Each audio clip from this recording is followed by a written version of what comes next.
చిట్టు విచారణలో ఎటువంటి జంతువుల కొవ్వులు కలిసలేదని తప్పని తేలితే దానికి అక్కడికన్నా సరే బహిరంగ క్షమాపణ చెప్పుకోవడానికి అహంకారం అడ్డం వస్తే మనసులోనే క్షమాపణ చెప్పుకొని నోరు మూసుకొని ఉండాలి. ఇంకా అది ఏదో ఒక రకంగా ఈనాడును జ్యోతిని అడ్డం పెట్టుకొని ఎల్లో పేపర్లు అడ్డం పెట్టుకొని ఏదో ఒక రకంగా టీటీడీలో లడ్డులో కలిపినారు అంటే ఒక అబద్ధాన్ని 100 సార్లు 100 రకాలుగా చెప్తే అది నిజమైపోతుందని చంద్రబాబు నాయుడు గారి ఆలోచన. ఆ రకంగా అబద్ధాన్ని కూడా నిజం చేపియాలి, నిజమని నిరూపించాలి అని తాపత్రయం ఎక్కువైపోయింది.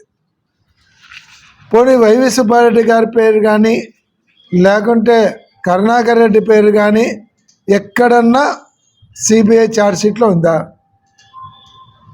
లేదు కదా. ఏమంటే వాళ్ళు క్షమాపణ చెప్పాలంటారు. ఛార్జ్షీట్లో లేనటువంటి వ్యక్తులు క్షమాపణ చెప్పేది ఏంది?